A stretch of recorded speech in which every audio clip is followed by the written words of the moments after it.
حدیث number 87 page 80. حدثنا عمرو بن علی حدثنا عبد الاعلی حدثنا خالد عن ابی قلابة قال حدثني انس بن مالك ان رسول الله صلی اللہ علیہ وسلم قال ان لكل امة امينا وان اميننا ايتها الامة ابو عبیدة بن الجراح. امام بخاری کہتے ہیں کہ ہم سے عمرو بن علی نے حدیث بیان کی. انہوں نے عبد الاعلی سے سنا, انہوں نے خالد سے, انہوں نے ابو قلابہ سے. انہوں نے کہا حدثنی انس بن مالک. ابو قلابہ کہتے ہیں مجھے انس بن مالک نے, جو صحابی ہیں, رسول اللہ صلی اللہ علیہ وسلم کے ساتھی ہیں, آپ کے خادم ہیں, آپ کے محبوب ہیں, انہوں نے مجھے بتایا ان رسول اللہ صلی اللہ علیہ وسلم قال, کہ رسول اللہ صلی اللہ علیہ وسلم نے فرمایا ان بے شک لکل امت, ہر امت کا امینن ایک امین ہوتا ہے, ہر امت میں ایک خاص امین ہوتا ہے. وَإِنَّ أَمِينَنَا, اور بے شک ہمارے امین, ایتھا الامت, اے امت, ابو عبیدہ بن الجراح, ابو عبیدہ بن جراح ہیں. اگلی حدیث بھی اس سے ملتی جلتی ہے. 88. حدثنا مسلم بن ابراہیم حدثنا شعبۃ عن ابی اسحاق عن صلۃ عن حذیفہ رضی اللہ عنہ قال قال النبی صلی اللہ علیہ وسلم لأہل نجران لأبعثن حق امین فاشرف اصحابہ فبعث ابا عبیدہ رضی اللہ عنہ. امام بخاری کہتے ہیں کہ ہم سے مسلم بن ابراہیم نے بیان کیا. یہ امام بخاری کے استاد ہیں, ان کی کنیت ہے ابو عمرو الازدی, قبیلہ ازد سے تعلق رکھتے ہیں.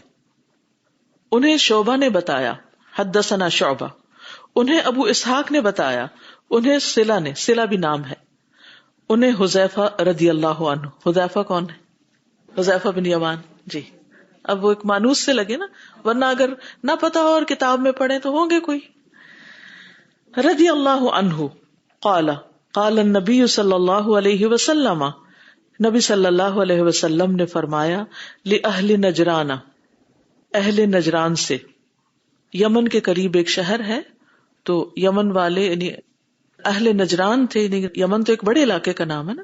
اس وقت بھی آپ دیکھیں کہ پورا ملک جو ہے دو یمن ہے, جنوبی یمن اور شمالی یمن, اور ان کو ملا کے وہ پورا علاقہ یمن کا بنتا ہے. تو اس کے ساتھ ہی کیا ہے, نجران.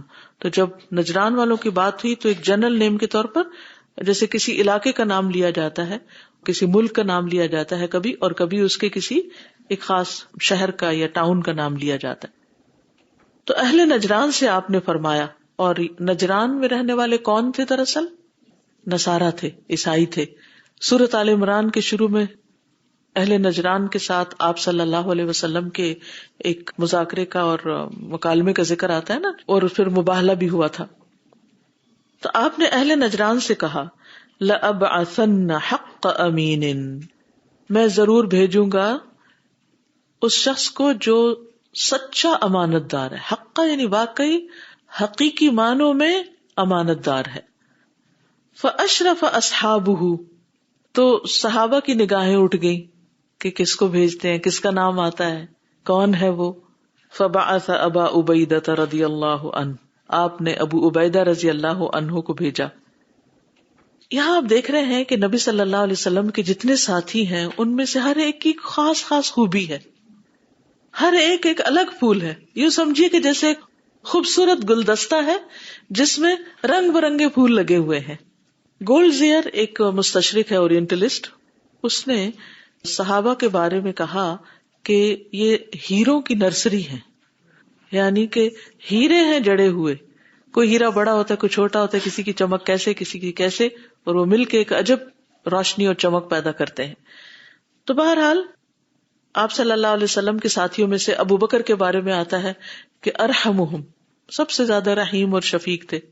حضرت عمر کے بارے میں آتا ہے کہ وہ عادلہم, بہت عدل والے تھے, عدل فاروقی آپ نے سنا ہوگا. پھر اسی طرح عثمان رضی اللہ تعالیٰ عنہ کے بارے میں کیا آتا ہے کہ بہت حیا دار تھے. حضرت علی رضی اللہ تعالیٰ عنہ کے بارے میں کیا آتا ہے کہ بہت دلیر تھے. اشجعہم, بہت بہادر تھے, اور اس کے ساتھ ساتھ علم میں بھی بہت آگے تھے.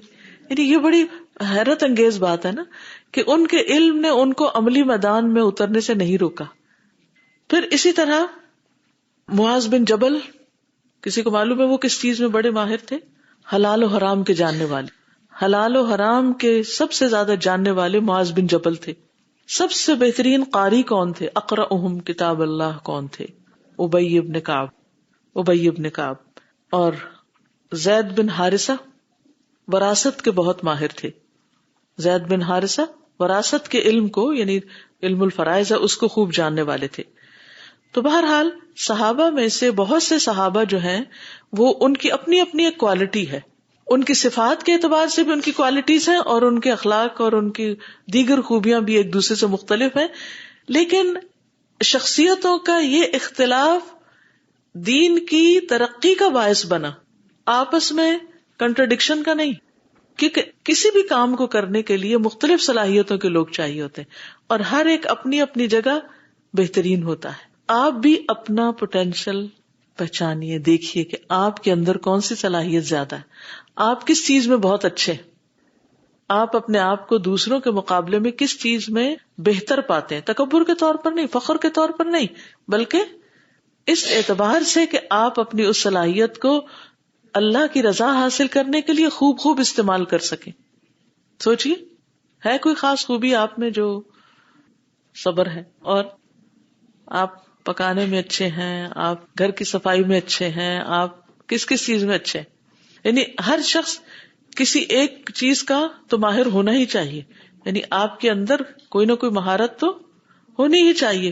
اور اگر آپ کے اندر کوئی خاص مہارت نہیں اور آپ نے اپنے آپ کو چمکایا نہیں اس اپنی خاص خوبی میں جو اللہ نے آپ کو دی تھی، وہ خاص ٹیلنٹ جو آپ کو ملا تھا، وہ خاص صلاحیت جو آپ کو دی گئی تھی، وہ خاص ماحول جو آپ کو دیا گیا تھا، وہ خاص تعلیم جو آپ کو ملی اوروں کو نہیں ملی، وہ خاص مواقع اپرچونٹیز جو آپ کو ملی اوروں کو نہیں ملی، وہ کیا ہے؟ اپنی اس چیز کو اللہ کے راستے میں لگائیے، اللہ کی خاطر لگائیے. اور وہ صرف ایک پڑھنا پڑھانا ہی نہیں ہو سکتا. ہر انسان کو اللہ تعالیٰ نے مختلف طرح کی صلاحیتیں بخشی، لیکن اس کا یہ مطلب نہیں کہ ایک چیز آپ کو ملی تو اس کے بعد باقی چیزوں، باقی نیکیوں میں آپ پیچھے ہی رہ جائیں. حضرت عثمان رضی اللہ عنہ کی خاص خوبی حیا تھی، لیکن اس کے ساتھ ساتھ وہ کس قدر انفاق فی سبیل اللہ کرنے والے تھے. اسی طرح باقی صحابہ بھی. تو بہرحال اس میں ہم دیکھتے ہیں کہ نبی صلی اللہ علیہ وسلم حضرت ابو عبیدہ کی خاص خوبی جو بتاتے ہیں وہ کیا ہے؟ امانت داری. اب دیکھیے کہ جبریل علیہ السلام نبی صلی اللہ علیہ وسلم کے پاس وحی لے کر آئے تھے. سب سے پہلا علم تو ہمیں ان کے ذریعے ملا نا، آسمان سے زمین تک لائے. ان کی صفت کیا ہے؟ امین، روح الامین. پھر آپ دیکھیے کہ جبریل امین کے بارے میں سورۃ التکویر میں آتا ہے مطاع ثم امین وما صاحبکم بمجنون. ٹھیک ہے، تو امین ہے جبریل علیہ السلام. رسول اللہ صلی اللہ علیہ وسلم امین ہے. آپ نے فرمایا کیا تم مجھے امین نہ سمجھو گے حالانکہ میں آسمان والوں میں امین سمجھا جاتا ہوں. یعنی آپ کی امانت کی گواہی صرف زمین والے نہیں، آسمان والے بھی دیتے ہیں.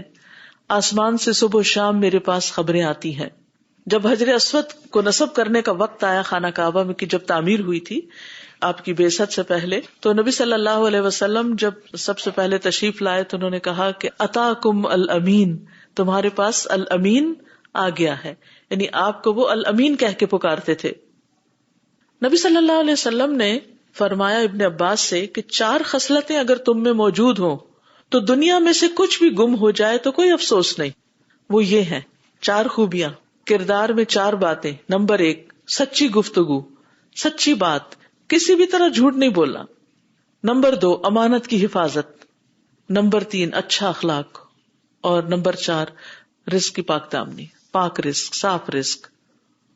رسول اللہ صلی اللہ علیہ وسلم نے یہ بھی فرمایا اگر تم پسند کرتے ہو کہ اللہ اور اس کے رسول تم سے محبت کریں. کون کون پسند کرتا ہے؟ سب کرتے ہیں. اللہ اور اس کے رسول تم سے محبت کریں تو 3 عادتوں کی حفاظت کرو. یعنی 3 عادتیں اپنے اندر ضرور لاؤ: سچی بات، امانت کی ادائیگی، اور اچھی ہمسائیگی، اچھا ہمسایہ ہونا. اچھا ہمسایہ ہونا صرف گھر میں ہی نہیں، جہاں بھی آپ ہوں، کیونکہ صاحب الجم جو آپ کا ساتھی ساتھ بیٹھا ہوا ہے اس کے ساتھ بھی آپ کو کیا کرنا ہے؟ اچھا رویہ اختیار کرنا. مثلاً یہاں آپ جو بیٹھے ہوئے ہیں تو یہاں بھی آپ کے ہمسائے ساتھ ساتھ ہیں، ان کا خیال رکھیے. یعنی بیٹھے ہوئے اس طرح نہیں بیٹھیے کہ آپ کا گھٹنا دوسرے کے اوپر ہو اور وہ بےچارا شرم کے مارے ہلے جلے نہ کہ کلاس ڈسٹرب ہوگی یا یہ کہ آپ کو برا لگے گا. اسی طرح اگر آپ کا ساتھی آپ کے ساتھ بیٹھ کر سو رہا ہو, سکینت اس پہ نازل ہو رہی ہے اور گہری نیند میں چلا گیا, ایسا ہو جاتا ہے کبھی, تو اچھے ساتھی کون ہوں گے؟ جو اپنے ساتھیوں کو بھی دیکھیں کہ یہ بھی پڑھ رہے ہیں یا نہیں, یہ بھی لکھ رہے ہیں یا نہیں. اگر انہیں کوئی ضرورت پیش آ جائے, ان کا قلم کام کرنا چھوڑ دے تو کیا کریں؟ شیئر کریں. اچھی ہمسائیگی کو کنٹینیو کر لیتے ہیں کہ ہمارے یہاں بھی بہت سارے ہمسائے ہیں اور پارکنگ کے معاملات آج کل الحمدللہ ماشاءاللہ بہت بہنیں ہر جگہ سے آ رہی ہیں, تو تھوڑی تھوڑی شکایات آنی شروع ہو گئی کہ گاڑیاں ان کی انٹرنسز نہ بلاک کریں اور اس طرح. تو میں سوچ رہی تھی کہ ہم دین پڑھتے ہوئے خاص طور پہ اچھی ہمسائیگی کا خیال کریں, اور یہ بھی ہمارے امانت دار ہونے میں ہے. اور اوور آل کسی بھی جگہ پہ کوئی بھی رولز گائیڈ لائنز کو ایسی چیزیں ہوتی ہیں ان کو فالو کرنا بھی تو امانت داری ہے استاذہ. تو اس چیز کا reminder for myself and everyone. بالکل. اور پارکنگ کے معاملے میں خاص طور پر احتیاط کریں, کیونکہ اسکارف لے کر جب ہم باہر نکلتے ہیں تو سب ہمیں کس حیثیت سے دیکھتے اور پہچانتے ہیں. مسلمان اس وقت ہم تبلیغ کر رہے ہوتے ہیں کیسے, اپنے عمل سے. تو ہمارا عمل کیا ہو کہ ہمارے سے کسی کو تکلیف نہ ہو, اذیت نہ ہو. تو اگر پارکنگ کے رولز کچھ بھولے ہوئے ہیں تو دوبارہ پڑھ بھی لیجیے. آپ کے پاس ڈرائیونگ کی کتابیں رکھی ہوئی ہوں گی کہ کیا کرنا درست اور کیا نہیں. خاص طور پر کسی کی گاڑی بلاک نہ کریں, ٹھیک ہے نا, انشاءاللہ. پھر اسی طرح یہ ہے کہ امانت جنت میں لے جانے والی صفت ہے. امانت دار خزانچی جو ہوتا ہے, خاص طور پر مالی معاملات میں امانت. اگر آپ کو کسی نے کوئی ڈونیشن دی ہے یا کوئی فی سبیل اللہ کچھ پیسے جمع کرائے ہیں کہ آپ اس سے یہ کام کر دیں, تو آپ کا کیا فرض بنتا ہے کہ اس سے پھر آپ وہی کام کریں. کسی نے آپ کو کسی کے لیے کوئی چیز دی ہے تو امانت کیا ہے کہ وہ چاہے تنکا ہی ہو اس تک پہنچا دے. یہ سب چیزیں امانت سے تعلق رکھتی ہیں.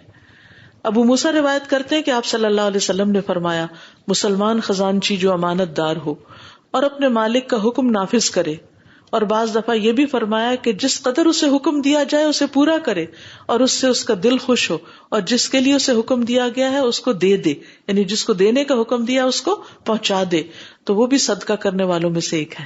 چاہے وہ اس کا اپنا مال نہیں, صرف صحیح طور پر امانت ادا کر رہا ہے اور یہی چیز اس کے لیے ثواب کا باعث بن جاتی. اسی طرح نبی صلی اللہ علیہ وسلم نے فرمایا کہ کسی دل میں ایمان اور کفر اکٹھے نہیں ہو سکتے, اور نہ ہی جھوٹ اور سچ, اور نہ ہی خیانت اور امانت اکٹھے ہو سکتے ہیں. باتوں کی امانت, یس, یہ پیسے ہیں جس کے ہیں اس تک پہنچا دیے جائے, یہ چیز ہے, کتاب کسی نے مجھے دی تھی اس تک پہنچا دی جائے. لیکن بعض اوقات ہم راز نہیں رکھتے کسی کے. کسی نے ہمیں کوئی بات بتائی کہ آگے ذکر نہ کریں تو ہم ایکسائٹمنٹ میں جا کے دوسروں کو بتا دیتے ہیں, تو وہ امانت نہیں. اسی طرح یہاں تک کہا گیا کہ اگر کوئی آپ سے بات کرتے ہوئے زبان سے نہیں بھی کہہ رہا نا, صرف ادھر ادھر دیکھ رہا ہے کہ کوئی اور سن تو نہیں رہا, وہ بھی امانت ہو جاتی ہے. اور خیانت نفاق کی علامت ہے, منافقت کی علامت ہے. اور پلسرات کے ایک طرف امانت کھڑی کی جائے گی, اور جو شخص گزرے گا اگر وہ خیانت کار ہوگا تو اس کو وہ پکڑ کے نیچے کھینچ کے جہنم میں گرا دی جائے. تو امانت میں عبادات بھی شامل ہے, گفتگو بھی شامل ہے, راز بھی شامل ہے, ذمہ داریاں بھی شامل ہیں. تو یہ ساری چیزیں کیا ہیں؟ امانت. اللہ سبحانہ تعالیٰ سے دعا ہے کہ وہ ہمیں بھی امانت عطا کر دے. اچھا, اس کے لیے آپ نے کیا کرنا ہے؟ ویکینڈ پہ جب آپ اپنا گھر صاف کر رہے ہوں, کچن صاف کر رہے ہوں, کوئی بھی چیز, کہیں پر کسی کی کوئی چیز آپ کے پاس رکھی ہوئی ہے تو وہ آپ اسے نکال کر اس تک پہنچا دیں.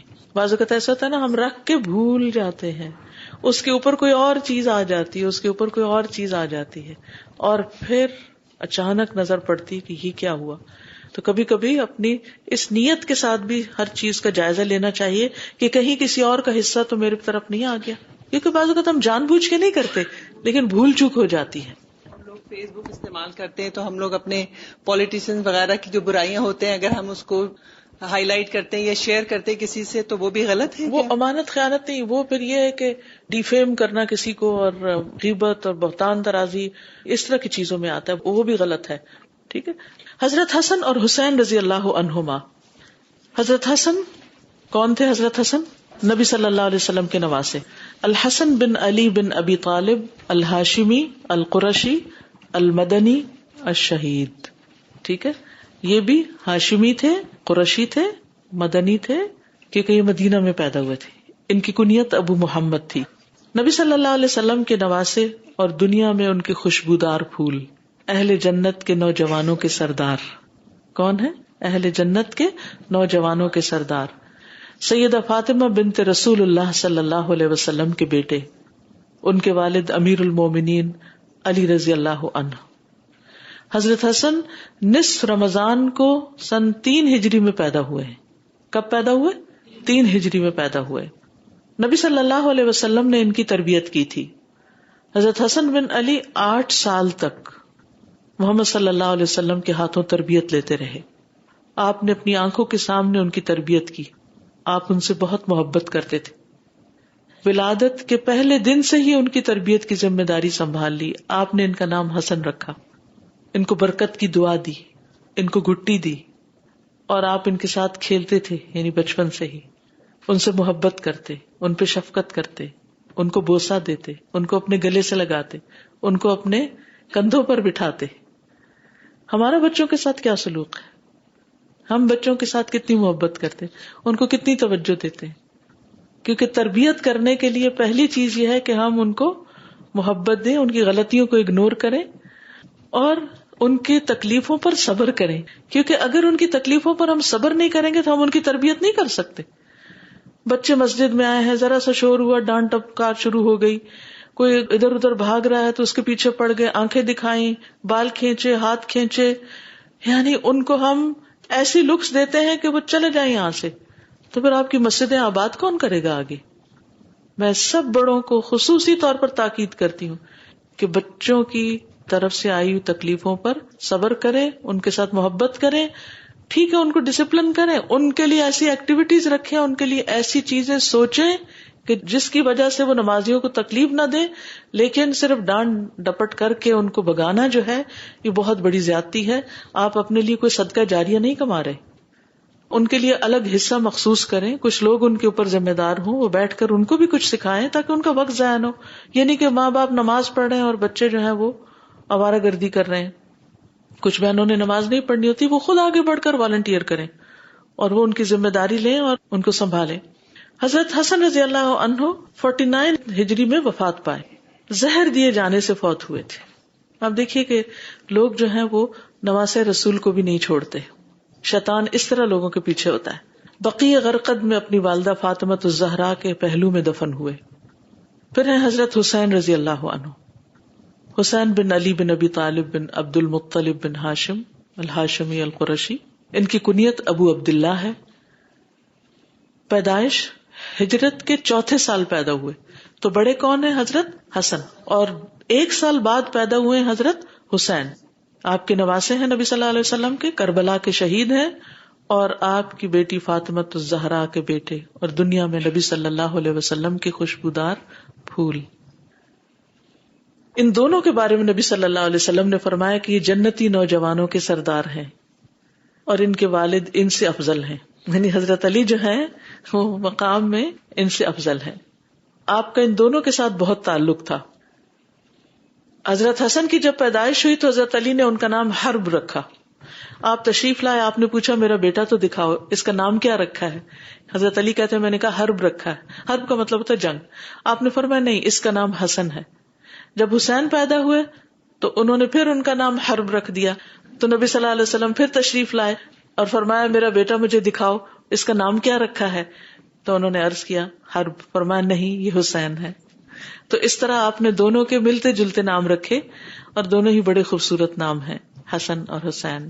ملا کر ان کو حسنین بنتا ہے. اب اس سے کیا پتہ چلتا ہے کہ اگر نانا یا نانی یا لڑکی کے پیرنٹس پڑھے لکھے لوگ ہیں تو اگر وہ تھوڑی مداخلت کر کے بچوں کے نام صحیح کرتے ہیں یا ان کی تربیت میں کوئی حصہ ڈالنا چاہتے ہیں تو دوسرے فریق کو اس پر مائنڈ نہیں کرنا چاہیے, ناراض نہیں ہونا چاہیے, بلکہ خوش ہونا چاہیے. ٹھیک ہے نا, اس کو ویلکم کرنا چاہیے. اور اگر نہ بھی ہو تو آپس میں دونوں خاندانوں کی محبت اسی طرح بڑھتی ہے کہ مشورے سے مل جل کے کام کریں. نبی صلی اللہ علیہ وسلم بچوں کے ساتھ کھیلتے تھے. حضرت حسن بن علی کے لیے آپ اپنی زبان نکالتے تھے. آپ اللہ کے رسول ہیں, آپ قرآن کی تعلیم دے رہے ہیں, سنت کی تعلیم دے رہے ہیں, اور جب بچوں کے ساتھ معاملہ کرتے ہیں تو ان کو خوش کرنے والی حرکات کر رہے ہیں. اچھا, اگر ہم میں سے کوئی زبان نکال کے کسی بچے کے ساتھ کھیل رہا تو کہ یہ تو میچور ہی نہیں ہے. نہیں, میچور ہوں جہاں ضرورت ہے میچور ہونے کی, لیکن بچوں کے ساتھ آپ ہر وقت بڑے بنے رہے اور خوف زدہ کرتے رہے ان کو, تو یہ ان کی تربیت میں فائدہ مند نہیں. تو جب وہ آپ کی زبان کی سرخی دیکھتے تو خوش ہو کر اس کو پکڑنے کے لیے ہاتھ آگے بڑھاتے. پھر اسی طرح یعلا بن مرہ کہتے ہیں کہ وہ لوگ نبی صلی اللہ علیہ وسلم کے ساتھ ایک دعوت کے لیے نکلے. تو جب آپ نکلے تو اچانک دیکھا کہ حضرت حسین گلی میں کھیل رہے ہیں. نبی صلی اللہ علیہ وسلم نے اپنے ساتھیوں کو چھوڑا, آگے بڑھے اور آگے بڑھ کر ان کو پکڑنے کے لیے ہاتھ پھیلا دیے, اس طرح آؤ میری طرف. تو وہ ادھر ادھر بھاگنے لگے, جیسے بچوں کی عادت ہوتی ہے نا, جب انہیں کہا ادھر آؤ تو وہ آگے پیچھے ہوتے ہیں. نبی صلی اللہ علیہ وسلم ان کو ہنساتے رہے, یعنی ان کے ساتھ کھیلتے رہے. آخر انہیں پکڑ لیا, اپنا ایک ہاتھ ان کی ٹھوڑی کے نیچے رکھا, دوسرا ان کے سر کے پچھلے حصے پہ رکھا, اور پھر ان کو چوم لیا اور پھر چھوڑ دیا, پھر چلے گئے. اب آپ دیکھیے کہ آپ اپنے کسی کام سے جا رہے ہیں اور بچے کھیل رہے ہیں, اگنور کر کے نہیں چلے گئے بلکہ اپنی محبت کا اظہار کر کے گئے ہیں. کیوں؟ بچوں کو جی اٹینشن ضرور دیں, کیونکہ بچوں کو سب سے زیادہ محبت چاہیے ہوتی ہے. اور پھر ایک بچے کی تربیت صرف ماں باپ نہیں کرتے, نانا نانی, دادا دادی, پورا خاندان, کنبا, قبیلہ, کہتے کہ پورا ولیج ایک بچے کی تربیت کرتا ہے, پوری سوسائٹی کر رہی ہوتی ہے. تو ہر ایک کو اپنا حصہ ڈال دینا چاہیے. کسی کا بھی بچہ ہو, پیار محبت سے آپ اس کو دیکھتے ہیں, اس کو کچھ بھی سکھاتے ہیں. یہاں مجھے کل تیمیہ بتا رہی تھی کہ جو ماشاءاللہ شگفتہ اور سمینہ ہے, اتنا پیار کرتی ہیں بچوں سے, جو بچوں کو سنبھالتی ہیں. کہتے ہیں کہ جب وہ مسجد میں مائیں ان کو لے کر آتی ہیں تو وہ ماں کو چھوڑ کے پھر ان کے پاس بھاگتے ہیں, یعنی ماں سے زیادہ پیار کرتے ہیں. اب آپ دیکھیے کہ ٹھیک ہے ماں کا بھی حصہ ہے, لیکن ان کا حصہ بیچ میں آ گیا ان کی تربیت میں. ان سے جو کچھ ان بچوں نے سیکھا پیار محبت اور شفقت کی وجہ سے, اس ساری زندگی ان کی شخصیت کا ایک حصہ رہے گا. اور اس طرح یعنی ایک استاد جو ہوتا ہے یا ایک کیئر ٹیکر جو ہوتا ہے اور بچوں کو دیکھنے والا, وہ سارے اس اجر میں پھر برابر کے شریک ہو جاتے ہیں. جی آپ کچھ کہتے ہیں؟ پہلے بچوں کو ہم اٹینشن دیتے نہیں, اور جب وہ پھر اس طرح کی حرکتیں کرتے ہیں تو ہم کہتے ہیں یہ اٹینشن سیکر. جی بالکل. پھر آپ ان کے جذبات کا بھی خیال رکھتے تھے. ایک دفعہ رسول اللہ صلی اللہ علیہ وسلم پچھلے پہر کی 2 نمازوں ظہر یا عصر میں سے کسی نماز کے لیے باہر تشریف لائے, جب آپ حسن یا حسین کو اٹھائے ہوئے تھے. نبی صلی اللہ علیہ وسلم نے آگے بڑھ کر انہیں ایک طرف بٹھا دیا اور نماز کے لیے تکبیر کہہ کے نماز شروع کر دی. جب آپ اپنی نماز میں سجدے میں گئے تو خوب لمبا سجدہ کیا. تو عبداللہ بن شداد کہتے ہیں کہ میں نے سر اٹھا کے دیکھا اتنا لمبا سجدہ کیوں ہے.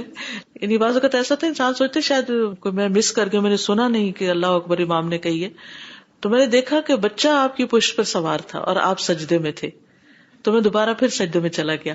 جب رسول اللہ صلی اللہ علیہ وسلم نماز سے فارغ ہوئے تو لوگوں نے عرض کیا یا رسول اللہ صلی اللہ علیہ وسلم, آپ نے تو آج نماز میں بہت ہی لمبا سجدہ کروایا, ہم سمجھے کوئی حادثہ ہو گیا یا آپ پر کوئی وحی نازل ہو رہی, کیونکہ وحی جب نازل ہوتی تھی تو آپ دنیا سے لا تعلق ہو جاتے تھے. آپ نے فرمایا ان میں سے کچھ بھی نہیں ہوا, البتہ میرا یہ بیٹا مجھ پہ سوار ہو گیا تھا اور میں نے اس کی خواہش کی تکمیل سے پہلے جلدی میں اپنے آپ کو مبتلا کرنا اچھا نہ سمجھا, یعنی جلدی نہ کی کہ میں بس اس کو ہٹاؤں. ہمارے یہاں کیا ہے, اگر کوئی نماز پڑھ اور بچہ قریب آئے اور دوسرا پکڑ کے اس کو کھے, وہ چیخ داڑ رہا ہے اور اس کو وہ پکڑ خود لے جاؤ اس کو, میں ذرا نماز پڑھ لوں. نہیں, بی پیشنٹ, ساتھ ساتھ چلنے دیں اس کو. 2-4 دن تنگ کرے گا اور اس کے بعد وہ بھی ساتھ شروع ہو جائے. اور تھوڑی سی دیر اگر آپ اس کو اپنے ساتھ لگا لینا, بس اتنا ہی اس کے لیے کافی ہوتا ہے, اس کے بعد وہ پھر جا کے کھیلنا شروع ہو جاتا ہے. اب آپ دیکھیے کہ اللہ کے رسول صلی اللہ علیہ وسلم سب کو نماز پڑھا رہے ہیں. اگر ہمارا کوئی امام آج یہ کام کر دے تو پھر دیکھیں کہ سارے جو مقتدی ہیں وہ کس کس طرح کی غیبت کر کے مسجد سے نکلیں گے. صبر نہیں ہے ہم میں, اصل میں صبر نہیں ہے, اور اعتماد نہیں ہے ایک دوسرے پر. ٹرسٹ کا ہونا بڑا ضروری ہے. ابو ہریرہ کہتے ہیں کہ میں دن کے کسی وقت حضور صلی اللہ علیہ وسلم کے ساتھ باہر نکلا, نہ آپ کچھ فرما رہے تھے نہ میں آپ سے کچھ عرض کر رہا تھا, یعنی ہم دونوں خاموش تھے. یہاں تک کہ بنو قینقاع کے بازار میں آ گئے, یہ یہود کا بازار تھا. پھر آپ واپس چل پڑے, یہاں تک کہ فاطمہ رضی اللہ عنہا کے گھر تشریف لائے. پھر فرمایا کیا یہاں چھوٹو ہے, کیا یہاں چھوٹو ہے. آپ کی مراد حضرت حسن سے تھی. ہم نے سمجھ لیا کہ ان کی والدہ انہیں روک رہی ہیں کہ انہیں نہلا دیں اور ان کے گلے میں خوشبودار ہار ڈالیں, لونگ وغیرہ کا. کچھ ہی دیر گزری کہ وہ بھاگتے ہوئے آئے، یہاں تک کہ دونوں نے ایک دوسرے کو گلے سے لگایا، یعنی آپ نے ان کو تو رسول اللہ صلی اللہ علیہ وسلم نے فرمایا اے اللہ میں اس سے محبت کرتا ہوں، تو بھی اس سے محبت فرما، اور جو اس سے محبت کرے تو اس سے بھی محبت فرما. میں بھی محبت کرتا ہوں یا رب تو بھی محبت کر، اور جو بھی اس سے محبت کرے تو ان سب سے محبت کر. تو آپ دیکھیے کہ اگر ہم چاہتے ہیں کہ اللہ سبحانہ وتعالیٰ کی محبت ہمیں حاصل ہو تو ہمیں کیا کرنا چاہیے؟ آپ کے اہل بیت سے محبت کرنی چاہیے، حضرت حسن حسین سے محبت کرنی چاہیے، حضرت فاطمہ سے محبت کرنی چاہیے، یہ آپ کے محبوب ترین لوگ تھے. پھر اسی طرح آپ صلی اللہ علیہ وسلم نماز پڑھتے، حسن اور حسین دونوں کھیلتے اور آپ کی پشت پہ آ کے بیٹھ جاتے. مسلمانوں نے ایک مرتبہ ان کو پکڑا کہ دور لے جائیں. جب آپ نے سلام پھیرا تو کہا کہ ان کو چھوڑ دو. آپ نے فرمایا میرے ماں باپ قربان جائیں، جو مجھ سے محبت کرے اسے چاہیے کہ وہ ان دونوں سے محبت کرے. یعنی اگر واقعی تمہیں اللہ کے رسول سے محبت ہے تو پھر جن سے آپ محبت کرتے تھے ان سے بھی محبت کرو.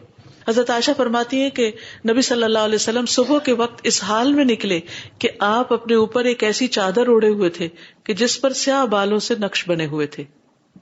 اسی دوران میں حضرت حسن بن علی آ گئے، آپ نے ان کو اپنی اس چادر کے اندر کر لیا. پھر حسین آ گئے، آپ نے ان کو بھی چادر کے اندر کر لیا. پھر فاطمہ آئی، آپ نے ان کو بھی چادر کے اندر کر لی. پھر حضرت علی آئے، ان کو بھی چادر کے اندر کر لیا. تو آپ دیکھیے ذرا امیجن کیجیے سین کیا ہوگا کہ سارے آپ کی چادر کے نیچے. یہ بھی محبت کا ایک انداز تھا نا. ہم بچوں کے ساتھ ایسے کھیلتے ہیں، اور اگر بچے بڑے ہو جائیں، شادی ہو جائے ان کی، تو پھر تو ان کو ڈسٹینس پر ہی رکھتے ہیں. ہم تو ایسا کبھی سوچتے بھی نہیں کہ اچھا بڑے آ گئے ہیں تو بڑوں کا کیا ہے، بڑے بھی بچے ہیں نا، ان کو بھی آجو، تم بھی آجو. کتنا خوبصورت منظر اور کتنا خوبصورت انداز. اس سے گھریلو زندگیاں، خاندانی زندگیاں خوشگوار ہوتی ہیں. ہمارے گھروں سے خوشیاں کیوں ختم ہو گئی ہیں؟ محبتیں ختم ہو گئی، تکلف آ گئے ہیں، قدر نہیں رہی ایک دوسرے کی، ایک دوسرے سے بیزاری. ہم انتظار کرتے تھے دوسرا عزت کرے، دوسرا مجھے محبت کرے، دوسرا میری قدر کرے. کیوں نہیں آپ پہل کرتے، آپ شروع کر دیں. پھر اسی طرح حضرت اسامہ بن زید سے بھی آپ کو بہت محبت تھی. تو وہ کہتے ہیں کہ رسول اللہ صلی اللہ علیہ وسلم مجھے اپنی ایک ران پہ بٹھاتے، حضرت حسن کو دوسری پہ بٹھاتے. حضرت اسامہ بہت سیاہ رنگ کے تھے کیونکہ ان کی جو والدہ تھی ام ایمن وہ حبشی تھی، سیاہ فام تھی، اور حضرت حسن جو تھے وہ بہت سفید تھے. تو دونوں ایک دوسرے کا کنٹراسٹ تھے، ایک طرف بیٹھا ایک طرف بیٹھا ہے، اور آپ دونوں سے پیار کر رہے ہیں. اور آپ فرماتے اے اللہ ان دونوں پر رحم کر، میں بھی ان پہ رحم کرتا ہوں. اب اس میں حضرت زید جو تھے وہ آپ کے منہ بولے بیٹے تھے، بعد میں اس چیز سے روک دیا گیا، لیکن آپ کو حضرت زید سے بھی بہت محبت تھی. اسی لیے حضرت زید کے جب باپ اور چچا ان کو لینے کے لیے آئے، انہوں نے خود انکار کیا کہ ہم نہیں جائیں گے. نبی صلی اللہ علیہ وسلم نے ان کو اختیار دیا تھا. تو بہرحال اب آپ دیکھیے کہ بعض اوقات آپ اپنے بچوں سے تو پیار کر رہے ہوتے ہیں، لیکن کوئی دوسرا بچہ پاس کھڑا دیکھ رہا تو آپ اس کو نہیں بلاتے. مثلا آپ بچوں کو پک کرنے کے لیے اسکول گئے، آپ اپنے بچے کو لیتے ہیں، گلے لگاتے ہیں، سب پیار کرتے ہیں، اس سے باتیں کرتے ہیں. ایک بچہ اکیلا بےچارا کھڑا ہے، پتہ نہیں کسی سنگل پیرنٹ کا ہے، ماں ہے یا باپ ہے، پتہ نہیں کام پہ ہے، کب آئیں گے. وہ کھڑا ہے انتظار میں اداس شکل لے کر، وہ دیکھ رہا ہے ہر ایک کے ماں باپ آ رہے ہیں، گلے لگاتے ہیں، محبت سے لے جاتے ہیں. کیا کرنا چاہیے؟ کبھی وقت نکالیں تھوڑا سا، تو اور کچھ نہیں. ٹھیک ہے یہاں کے رولز ریگولیشن ہوں گے، آپ اس کو اٹھا نہیں سکتے، پیار نہیں کر سکتے، گلے نہیں لگا سکتے، لیکن سر پہ ہاتھ رکھ دیں، اسمائل پاس کر دیں، سلام کر دیں، انکریج کر دیں، کچھ نہ کچھ ایسا جیسچر شو کریں کہ جس سے اس کو پتا چلے کہ آپ اسے امپورٹینس دے رہے ہیں، وہ ان اٹینڈیڈ نہیں ہے. بس یہ بھی ایک صدقہ ہے، اسمائلنگ ایک صدقہ ہے، اور وہ صرف بڑوں کے لیے نہیں، بچوں کے لیے تو اور زیادہ کرنا چاہیے. اور اگر مسجد میں آپ دیکھیے الحمدللہ یہاں کی کمیونٹی میں سب رنگوں کے لوگ ہیں، تو اس میں کوئی ہمیں باعث نہیں ہونا چاہیے، اور کوئی رنگ اور نسل کی بنا پر کوئی ریشزم نہیں ہونا چاہیے، نسلی تعصب نہیں ہونا چاہیے.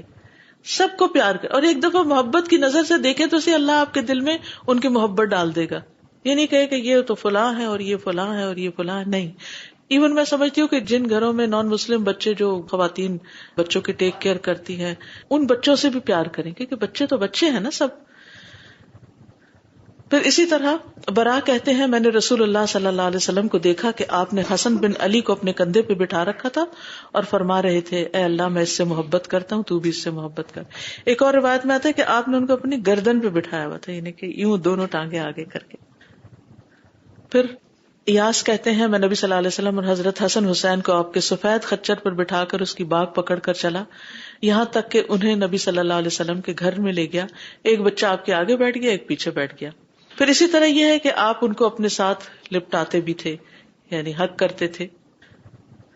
پھر اسی طرح یہ کہ قیامت کے دن بھی یہ نبی صلی اللہ علیہ وسلم کے ساتھ ہوں گے.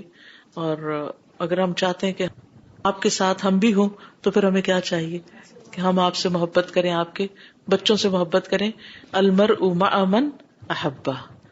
آج کے لیے اتنا ہی کافی ہے، وقت ہو گیا ہے. انشاءاللہ اس کی احادیث ہم نیکسٹ ویک پڑھیں گے. جی آپ کچھ کہنا چاہیں؟ سازا جیسے نبی صلی اللہ علیہ وسلم ان سے بہت محبت کرتے تھے اور بہت ساری آپ نے مثالیں دی، تو انہوں نے اللہ سے دعا کی کہ اللہ آپ بھی ان سے محبت کریں. تو آپ کی بات مجھے یاد آئی تھی، آپ نے کہا تھا کہ ہم اپنے بچوں کے لیے کیوں نہیں مانگتے.